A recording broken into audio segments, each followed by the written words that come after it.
It's my pleasure to introduce to the stage three wonderful speakers, all of whom have the incredible reasons for being here.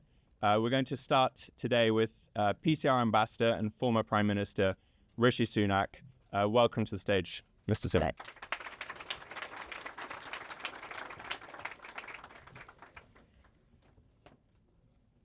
Prostate cancer is now the most common cancer amongst British men, and it is time to do something about that. Now, some things transcend party politics, and this is one of them. So it's a true pleasure to be here with my colleague and friend, David Lammy. David, thanks for being here. I also want to pay particular tribute to Darren Abramson and to Peter Ganaway, who's from my own constituency up in North Yorkshire and has come down to be with us today. Now, we're going to hear from Darren later, but both Peter and Darren are bravely using their own personal experience to urge others with a family history to get checked. So Darren, Peter, I think all of us salute you for what you do.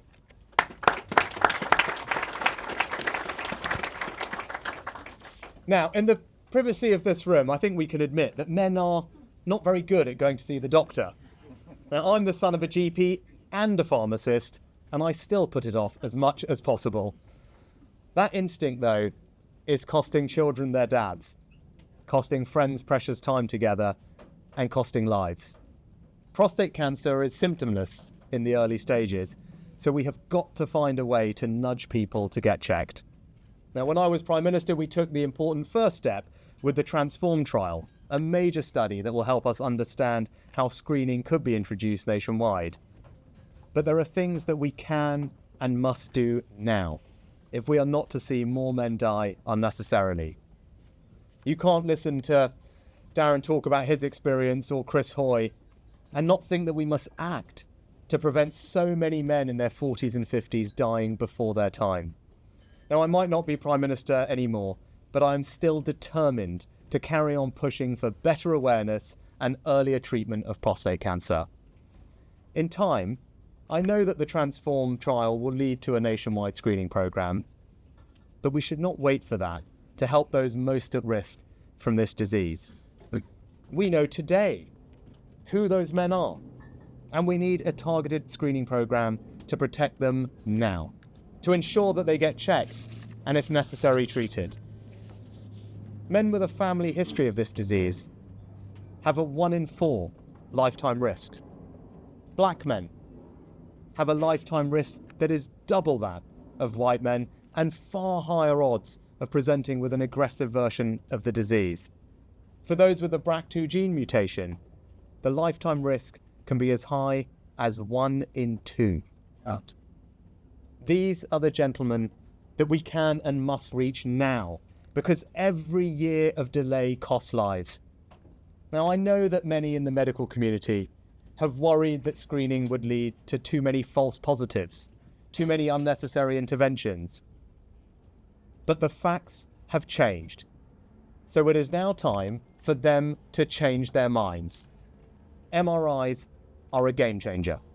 They mean that we can be confident that we're now accurately identifying those who need to be treated. And over 90% of low-risk cases in the UK, the cancers that may never cause a man harm in his lifetime, are safely monitored, not treated. Real-world evidence from hospitals here at home in the UK shows MRI and modern biopsy techniques have reduced diagnostic harms by 80%. And in Sweden's landmark Gothenburg 2 trial, MRI cut the rate of overdiagnosis by half. Now, the other argument you hear against the targeted screening programme is cost. But modelling from Deloitte, the Prostate Cancer Research commissioned, shows that targeted screening not only saves lives, but money too. Early treatment is much more cost-effective than late-stage treatment. It costs the NHS a tenth of the amount to treat someone with stage 1 or 2 cancer than it does stage 4. And the new report out just today shows that the cost impact to the NHS of rolling out targeted screening is completely proportionate with the other screening programmes we already operate, and crucially affordable, at just 0.1% of the NHS budget. And further, we know from pilot studies, and indeed my own experience seeing voluntary screening drives across the country, that those most at risk do come forward when approached.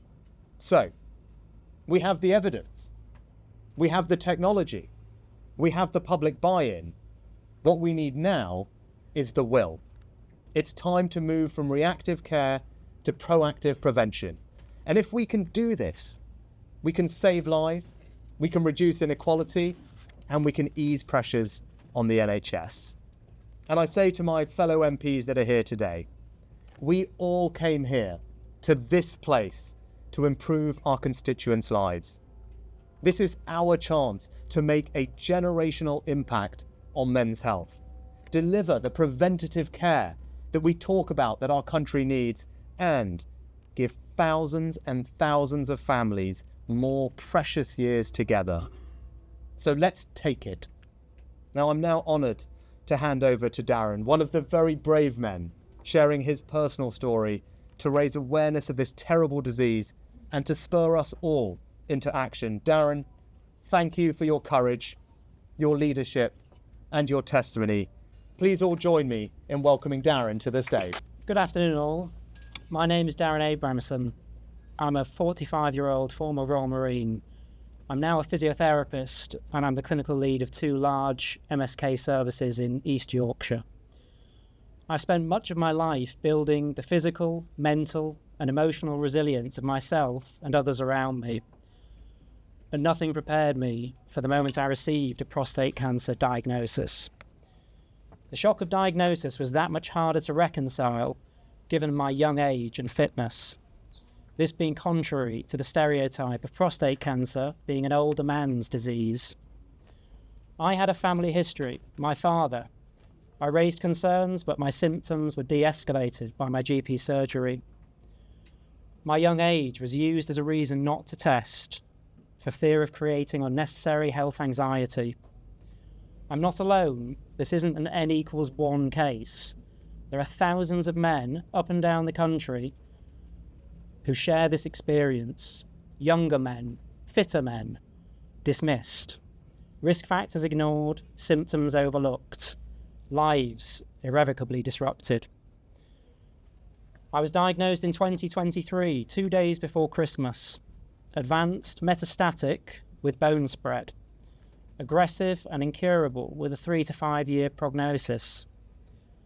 My wife and I prepared the Christmas meal with a smile, while inside we were numb and crumbling. I have 8 and 9-year-old boys who still think Daddy's invincible. We didn't tell the boys that day. How could we?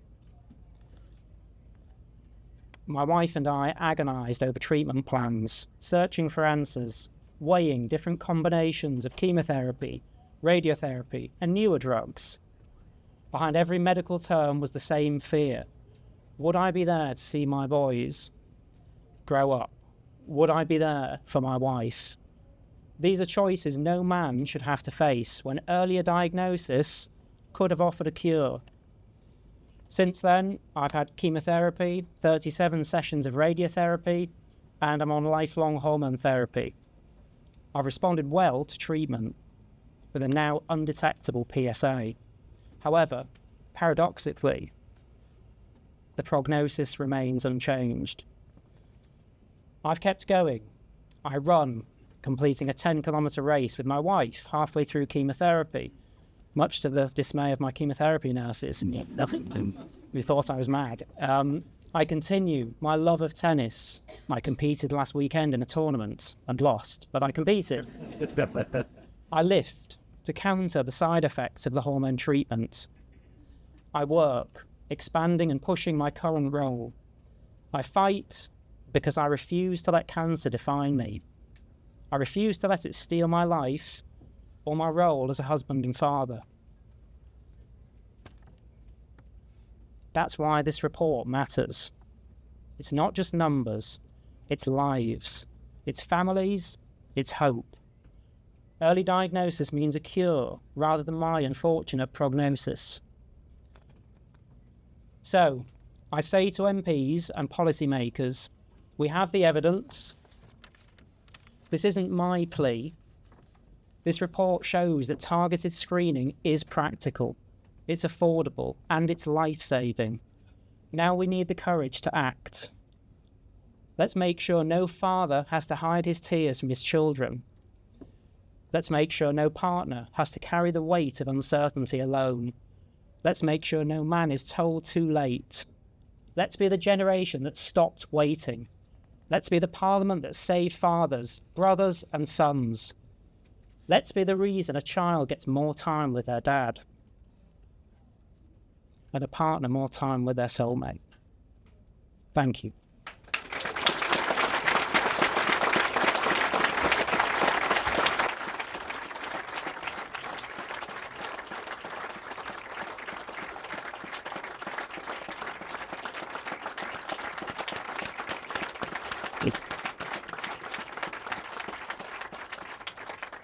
Thank you, Darren, for your courage in standing up here and sharing your story. We can't imagine how difficult that must have been, and this whole process has been for you. So we salute you. And thank you, Rishi, for your leadership on this campaign and helping us drive the awareness and helping us hopefully get the decision we all hope we will get in November at the end of the year from the National Screening Committee. Now, the next speaker is a man that many of you, I'm sure, will know.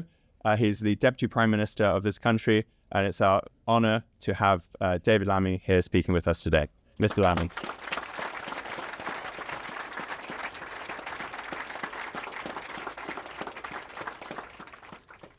Well, Darren, thank you for your service and thank you for sharing that battle with prostate cancer with us. We're very grateful, and I know that there are many other men in the room who are also fighting this battle, and I'm sure all of us here salute that effort.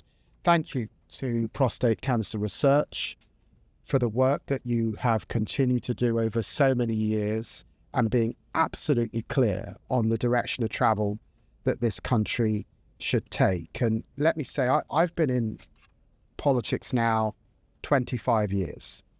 I always say when I came into this place, I was young and good looking like Prime Minister Rishi Sunak. And now I look much more like Forrest Whitaker. But it's really, really important that we can come together in a cross-party way for serious issues that matter. So it's a pleasure to be working with Rishi Sunak as ambassador on this important campaign. Friends, it's exactly 11 months to the day since I last stood with so many of you.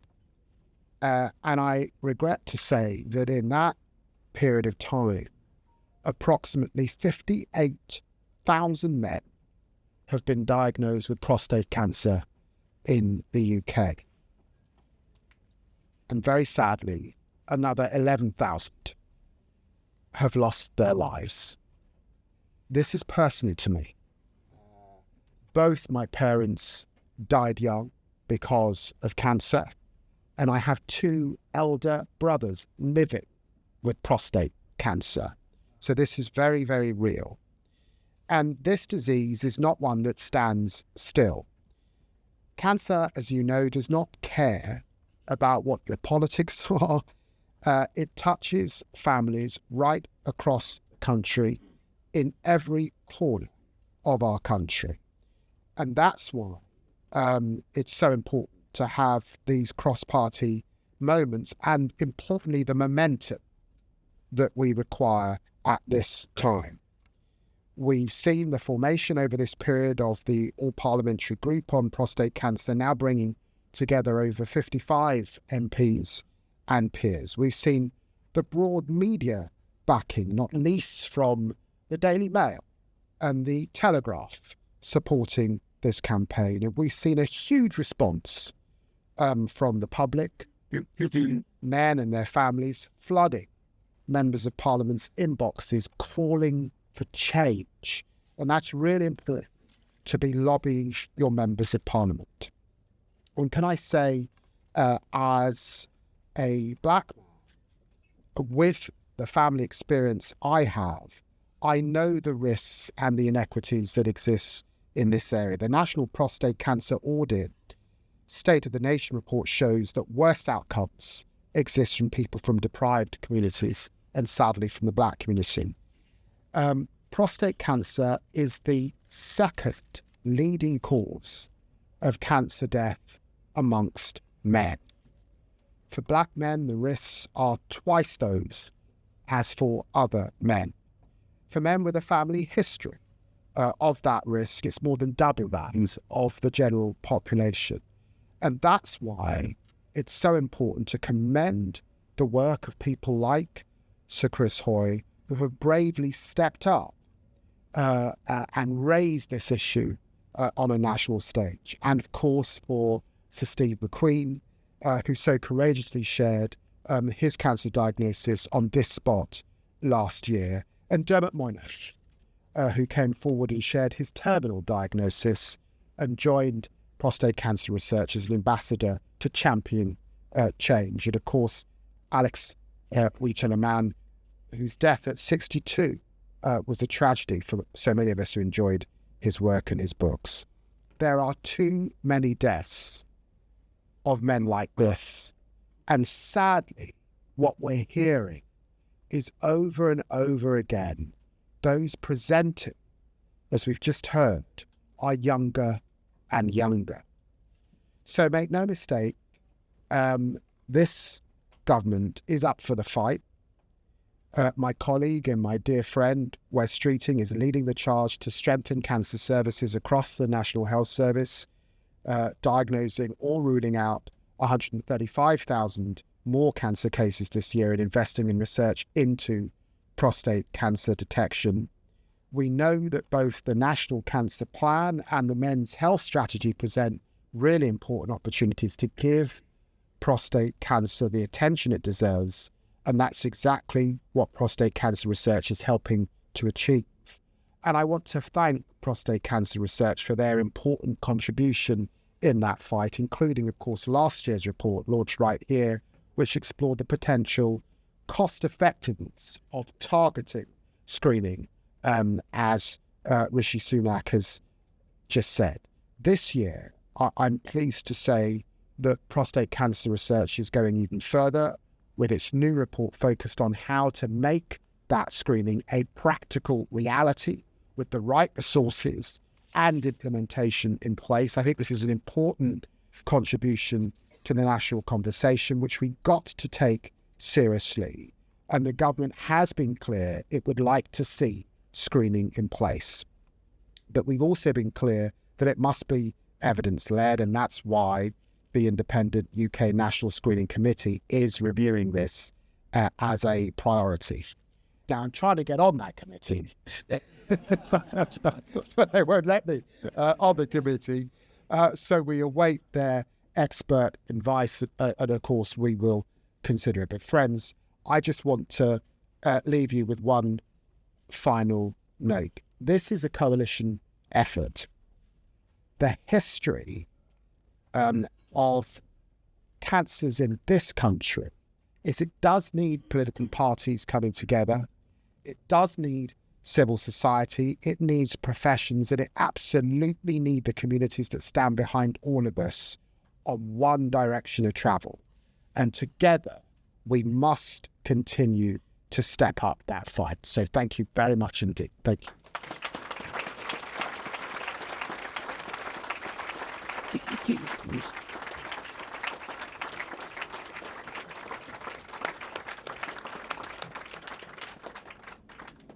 Thank you, David, not just for your words today, but for your commitment to tackling inequalities, the inequalities that are so starkly exposed by prostate cancer, and, as you noted in the State of the Nation report from the National Prostate Cancer Audit, inequalities that are unfortunately deepening in this country.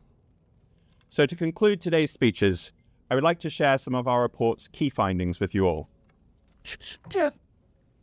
This report, Prostate Cancer Screening, the Impact on the NHS, shows that a targeted screening program focused on high-risk men is affordable, deliverable, and will help us to start levelling the playing field. The findings in the report make the choice before us plain. We can keep waiting, a decade, maybe more, or we can act now and start saving lives. The cost to the NHS of around £25 million a year is broadly comparable with other screening programmes in breast, bowel and cervical cancer. And whilst there is a cost, as we heard earlier, less than 0.01% of the UK's NHS budget, our report last year with modelling from Deloitte showed that this is a sound investment for the UK because it will deliver a positive socioeconomic benefit to the UK as a whole. Screening will increase demand for tests. What we've shown is that will increase by about 23%. With proper resourcing, planning, and a relatively small increase in the workforce across key disciplines, that demand can be met. And while there are shortages in some areas, in radiology and pathology in particular, that is why we must invest in training those next generations and in modern, AI-supported workflows that will help staff absorb this future demand. You see, innovation will be central to our success. Now, completed case-finding pilots in Surrey, in Essex, Manchester and the Royal Marsden have shown that it is possible to identify and reach high-risk men, and that they will participate when invited. Now, just last week, Rishi Sunak and I visited Guy's Hospital, where we saw an outstanding nurse-led triage system, which is moving men through the diagnostic pathway faster, more safely, and with great compassion. And very soon, AI-assisted MRI pilots are to begin in centres right across the UK. And these will help us detect harmless and aggressive cancers and distinguish between them. It'll reduce waiting times for men, and it'll help our clinicians do their jobs more effectively. But you see, ultimately, this is not just about systems and technology. It's about people. We've heard already that every year, over 12,000 men, just let that sink in, 12,000 men die from prostate cancer. Those are people's fathers, brothers, partners, and friends.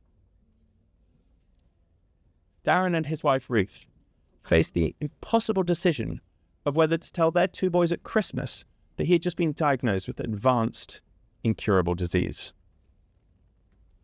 And I see Brian over there, Alfred, Aidan, Tony. There are so many men in this room today, all of whom have faced similar excruciating conversations. We're doing this for each and every one of you. Now, the UK National Screening Committee will soon publish its recommendation, and we respect its independence and its commitment to evidence-led decision-making. But the evidence is now clear. The diagnostic pathway is safer, harms have been reduced dramatically, and a targeted screening program focused on high-risk men is a practical first step. And this report from Prostate Cancer Research adds to that growing body of proof. The human cost of delay is just far too great. So I'd like to thank all of our partners who've joined us on this campaign. I'd like to thank each and every one of you for standing with us today and for standing with the tens of thousands of men and their families who are diagnosed every single year, because it is high time we screen. Thank you all for coming. Check.